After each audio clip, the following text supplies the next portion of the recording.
പേർക്കെതിരെയാണ് കഞ്ചാവ് കൈവശം വെച്ചതിന് കേസെടുത്തത്. 4 ഗ്രാം കഞ്ചാവാണ് ഇവരുടെ പക്കൽ നിന്നും പിടികൂടിയത്. സ്നേഹമോൾ നൈനാനുണ്ട് വിവരങ്ങളുമായി. സ്നേഹ, ഇവരെ എവിടെ നിന്നാണ് പിടികൂടിയത്? മറ്റു വിവരങ്ങൾ എന്താണ്? ഇന്നലെ രാത്രി, അതായത് ഏകദേശം 8:45 കൂടി തന്നെ തൃപ്പൂണിത്തുറയിലെ അമ്പലമുകളിനടുത്ത് ഇരുമ്പലത്ത് നിന്നുമാണ് ഇവരെ 3 പേരെയും ഹിൽ പാലസ് പോലീസ് പിടികൂടുന്നത്. ഹിൽ പാലസ് പോലീസ് രാത്രികാല പെട്രോളിംഗ് നടത്തുന്നതിനിടയിൽ സംശയാസ്പദമായ ഈ സ്ഥലത്ത് 3 പേരെയും കാണുകയുണ്ടായി. തുടർന്ന് ഇവരോട് എന്താണ് ഇവിടെ നിൽക്കുന്നതെന്ന് ചോദിച്ചപ്പോൾ 3 പേർ എന്തോ സംശയം. നമസ്കാരം, പുതിയൊരു വീഡിയോയിലേക്ക് എല്ലാവർക്കും സ്വാഗതം. എന്റെ ഭഗവാനേ, ടിനി ടോമേ.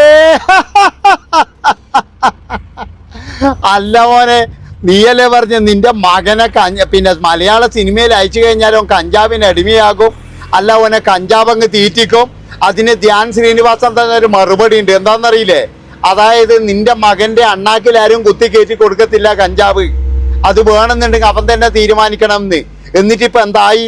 ഇപ്പോൾ പിന്നെ മാതൃഭൂമിയിൽ വന്നൊരു വാർത്തയാണ്, ടിനി ടോമിന്റെ മകനെ അടക്കം കഞ്ചാവ് കേസിൽ പിടികൂടി. 4 ഗ്രാമിന് അടുത്ത് കഞ്ചാവാണ് അവരുടെ കയ്യിലുള്ളത്. ഇന്നലെ രാത്രി പിന്നെ പോലീസാണ് പിടികൂടിയിരിക്കുന്നത്. ഏതായാലും ഇതെന്ന് പറഞ്ഞാൽ ചതിയോ വഞ്ചനയോ ഒന്നും അല്ലല്ലോ. കാരണം എന്താണെന്ന് വെച്ചാൽ ഒരു പോലീസുകാരനും ഒരു ചെറുക്കനെ പെടുത്തണം എന്ന് വിചാരിക്കൂല. അതാണ് നിങ്ങൾ മനസ്സിലാക്കേണ്ടത്. അതായത് തൻ്റെ മകനെ മലയാള സിനിമയിൽ അഭിനയിച്ചു കഴിഞ്ഞാൽ അല്ലെങ്കിൽ അഭിനയിക്കാൻ ഭാര്യപ്പെടത്തില്ല. കാരണം എന്താ? അവിടെ കഞ്ചാവും മറ്റേതും ഉണ്ട്. അതുകൊണ്ട് തന്നെ എൻ്റെ മോൻ ഭയങ്കര മോശമായി പോകും. പിന്നെന്ന് പറഞ്ഞാൽ കഞ്ചാവ് അടിച്ചിട്ട് പല്ലുപോയ ഒരു നടനെ എനിക്കറിയാം. ലഹരി പോയിട്ട് സംസാരിക്കാൻ കഴിയാതെ നിൽക്കുന്ന സൂപ്പർ സ്റ്റാറിനെ എനിക്കറിയാം. പക്ഷെ ഞാൻ പേര് പറയില്ല ഒരാളതും. പേര് പറഞ്ഞു കഴിഞ്ഞാൽ എൻ്റെ എല്ലാവരും സിനിമയിൽ വിലക്കും. ഈ അഭിനവ കുലപതി, അതായത് ടിനി ടോം എന്ന് പറയുന്നവൻ, അവന് അഹങ്കാരത്തിന്റെ എന്താണ്?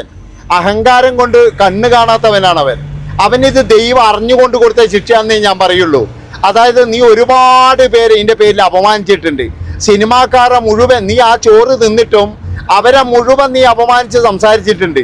അതുകൊണ്ടാണ് പറയുന്നത്, നിനക്കിത് കിട്ടേണ്ടത് തന്നെയാണ് മോനെ ടിനി ടോമേ, നിനക്കിത് കിട്ടേണ്ടത് തന്നെയാണ്. കാരണം എന്താ വെച്ചാൽ നീ ആയാലും എന്താ പറയുക, നിനക്ക് ഇതൊക്കെ കൃത്യമായിട്ട് അറിയായിരുന്നു. നിന്റെ മോന്റെ സ്വഭാവം, നിനക്ക് നിന്റെ മോനെ വരെ മര്യാദയ്ക്ക് നടത്താൻ കഴിയുന്നില്ല. എന്നിട്ടാണ് നീ നാട്ടുകാരെ മുഴുവൻ നന്നാക്കാൻ ഇറങ്ങുന്നത്. ഏത് നടനാന്നോടോ കഞ്ചാവ് അടിച്ചിട്ട് പല്ലുപോയവനാന്ന് പറഞ്ഞു തരണം. സംസാരിക്കാൻ കഴിയാതെ സൂപ്പർ സ്റ്റാർ ആരാന്ന് പറഞ്ഞു തരണം. നമുക്കറിയാം ആകെ സൂപ്പർ സ്റ്റാർ നമ്മുടെ മലയാളത്തിൽ ആരൊക്കെയാ? ഒന്ന് തന്നെ മമ്മൂട്ടി മോഹൻലാലാണ് നമ്മുടെ സൂപ്പർ സ്റ്റാർ. ഏതായാലും അവർ ഇമാതിരി പരിപാടിക്ക് പോകുമെന്ന് എനിക്ക് തോന്നുന്നില്ല. അവരൊരിക്കലും പോകത്തുമില്ല. പിന്നെ ആരെ ഉന്നം വെച്ചിട്ടാണ് താൻ ഇത് പറഞ്ഞത്? ഏതായാലും മമ്മൂക്ക അന്നൊരു കാര്യം ചെയ്തിന്. എന്താ വെച്ചാൽ നിന്നെ അങ്ങനെ അങ്ങ് വെട്ടി എറിഞ്ഞിന്. അതെന്തുകൊണ്ടാണ് അറിയാം? അതായത് അയാളെ സിനിമയിൽ കയറ്റി കഴിഞ്ഞാൽ നീ പിന്നെ അവിടെ വലിയ ആളാകാൻ നോക്കുന്നൊരു പരിപാടിയുണ്ട്. അതുകൊണ്ട് തന്നെ ഇത് അറിഞ്ഞാൽ മമ്മൂക്ക എന്ത് ചെയ്തു എന്നറിയാം. മമ്മൂക്ക നിങ്ങളെ അങ്ങ് നേരത്തെ തന്നെ ഒഴിവാക്കിയിട്ടുണ്ട്. അതാണ് മനസ്സിലാക്കേണ്ടത്. അപ്പം അങ്ങനെ മമ്മൂക്ക ഒഴിവാക്കി. പിന്നീട് എന്ന് പറഞ്ഞു കഴിഞ്ഞാൽ ടിനി ടോമിന് വലിയ ഇതൊന്നും റോളോ കാര്യങ്ങളോ ഒന്നും കിട്ടിയിട്ടില്ല. അതുമാത്രമല്ല, പിന്നെ സുരേഷ് ഗോപിനെ കുറെ പോഴ്ത്തി പറഞ്ഞു. സുരേഷ് ഗോപിനെ പോഴ്ത്തി പറയാനുള്ള കാരണം എന്താണെന്ന് നമുക്ക് എല്ലാവർക്കും അറിയാം. കാരണം എന്താണെന്ന് വെച്ചാൽ BJP എന്തോ പറഞ്ഞു എന്ന് പറഞ്ഞപ്പോഴേ കേസ് വന്ന് പേടിച്ചിട്ട് പിന്നീടെന്ന് പറഞ്ഞാൽ കാല് പിടിക്കാൻ പോയതും ഇതൊക്കെ എല്ലാവർക്കും അറിയുന്ന കാര്യമാണ്. പിന്നെ ഈ വിദ്വാന്റെ മറ്റൊരു കാര്യം എന്താണെന്ന് വെച്ച് കഴിഞ്ഞാൽ ഓരോരോ ആൾക്കാരുടെ റോഡിൽ നിർത്തിക്കും. അതെന്നിട്ട് വല്ല ലോട്ടറിയോ ഇല്ലെങ്കിൽ വേറെ എന്തെങ്കിലും ആയിട്ടാണ് നിർത്തിക്കുക. എന്നിട്ട് ഇവൻ എന്തോ അതുവഴി വരുന്നതും അങ്ങനെ ആ ചെറുക്കനെ കാണുന്നതും പിന്നീടെന്ന് പറഞ്ഞാൽ ഇതൊരു പുണ്യപ്രവൃത്തിയാക്കി മാറ്റുന്നതും ഇതൊക്കെയാണ് നമ്മുടെ ടിനി ടോം അണ്ണൻ ചെയ്യുന്നത്. ഏതായാലും ടിനി ടോമിന് കിട്ടിയിരിക്കുന്നത് നടുപ്പുറത്ത് തന്നെ ഒരു അടി തന്നെയാണ്. അത് കൊടുത്തിരിക്കുന്നത് എന്ന് പറഞ്ഞാൽ സ്വന്തം മകൻ തന്നെയാണ്. അതാണ് മനസ്സിലാക്കുന്നത്. നമ്മൾ അഹങ്കാരം കളിക്കാടോ. പക്ഷെ ഒരു കാര്യം മനസ്സിലാക്കണം, ആരുടെയെങ്കിലും കണ്ണീര് കൊണ്ടല്ല നമ്മൾ അഹങ്കാരം കളിക്കേണ്ടത്. അന്ന് മലയാള സിനിമയിൽ നിങ്ങൾക്കെതിരെ പറയാൻ ആ ധ്യാൻ ശ്രീനിവാസൻ എന്ന് പറയുന്ന, ജനങ്ങളെല്ലാവരും കോമാളി എന്ന് പറയുന്ന, അല്ലെങ്കിൽ ജനങ്ങളെല്ലാവരും എന്ന മോശക്കാരൻ എന്ന് പറയുന്ന, ഞാൻ ഒരിക്കലും പറയത്തില്ല, ഇനി ഇപ്പോഴും തീരെ പറയത്തില്ല. കാരണം എന്ന് വെച്ചാൽ ഈ സിനിമാക്കാർ എല്ലാവരും മിണ്ടാതിരുന്നപ്പോഴേ ആ ധ്യാൻ എന്ന് പറയുന്നവ മാത്രമാണ് അതിനെതിരെ പറഞ്ഞത്.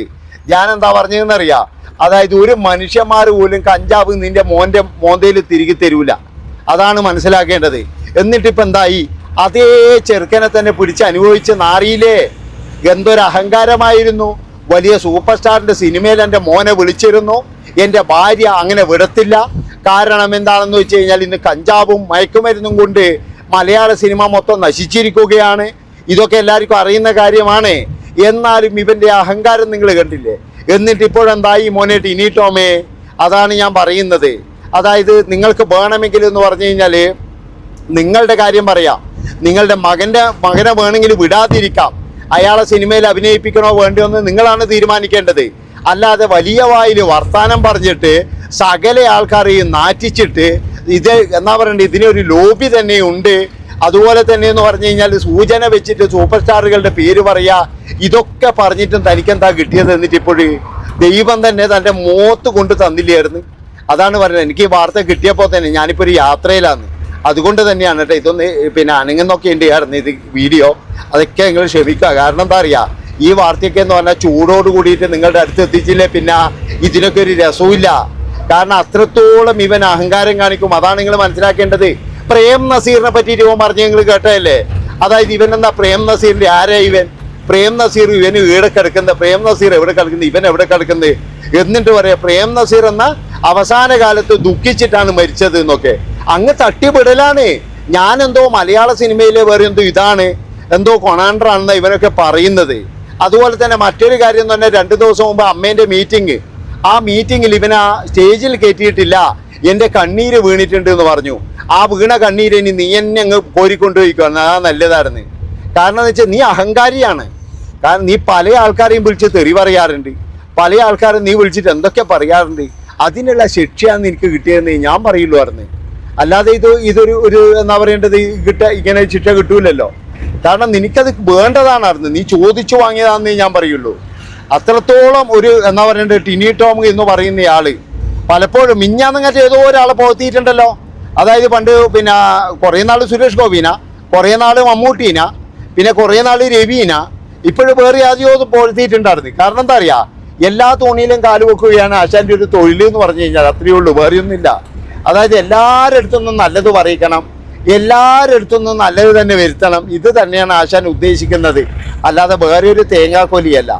ഏതായാലും ഇത് കേട്ടപ്പോൾ എനിക്ക് ചിരി അടക്കാൻ കഴിഞ്ഞില്ല. കാരണം എന്തൊക്കെയായിരുന്നു, തലയിൽ വെച്ച് കഴിഞ്ഞാൽ എന്നാൽ പേനരിക്കും, താഴെ വെച്ച് കഴിഞ്ഞാൽ എന്നാൽ ഉറുമ്പരിക്കും എന്നൊക്കെ പറഞ്ഞ് വളർത്തിയ ഒരു ചെറുക്കനാന്ന് പോലും. എന്തൊക്കെയായിരുന്നു, ഭാര്യ വിടൂല, ഭാര്യ കഞ്ചാവടിക്കുന്നവരാന്ന് സിനിമയിൽ എന്ന് പറയുന്നത്. സിനിമേൻ്റെ ചോറും തിന്നിട്ടാണ് ഈ വർത്താനം പറയുന്നത്. അതാണ് നിങ്ങൾ മനസ്സിലാക്കേണ്ടത്. അങ്ങനെ ഏതായാലും ഈ ഒരു വാർത്ത ഇങ്ങനെ വരുന്നുണ്ട്. ഇനിയിപ്പോഴും വെറുതെ ഒന്നും മാതൃഭൂമി ന്യൂസ് ചാനലൊന്നും വെറുതെ ഒരു വാർത്ത കൊടുക്കത്തില്ല. അതാണ് എനിക്ക് പറയാനുള്ളത്. അപ്പോൾ ഇന്നലെ രാത്രി കഴിഞ്ഞ സംഭവം ഇന്നാണ് പുറത്തറിയുന്നത്. അപ്പോൾ കൃത്യമായിട്ട് അന്വേഷിച്ച് കഴിഞ്ഞതിന് ശേഷമാണ് ഇതൊക്കെ കൊടുത്തിരിക്കുന്നത്. പിന്നെ ഞാൻ ഇപ്പോഴും എന്ന് പറഞ്ഞാൽ ഉള്ളത് എന്ന് പറഞ്ഞു കഴിഞ്ഞാൽ മൈസൂർ നമ്മളെ ബന്ദിപ്പൂർ നാഷണൽ പാർക്കിൻ്റെ അടുത്താണ്. അതാണ് നിങ്ങൾ ഇങ്ങനെ കാണുന്നതായിരുന്നേ. അപ്പോൾ നമുക്ക് അടുത്ത വീഡിയോ വെച്ചാൽ ഇതൊന്നും നിർത്തിയിട്ട് നമ്മൾ പോകുന്നൊന്നുമില്ല. നന്ദി, നമസ്കാരം.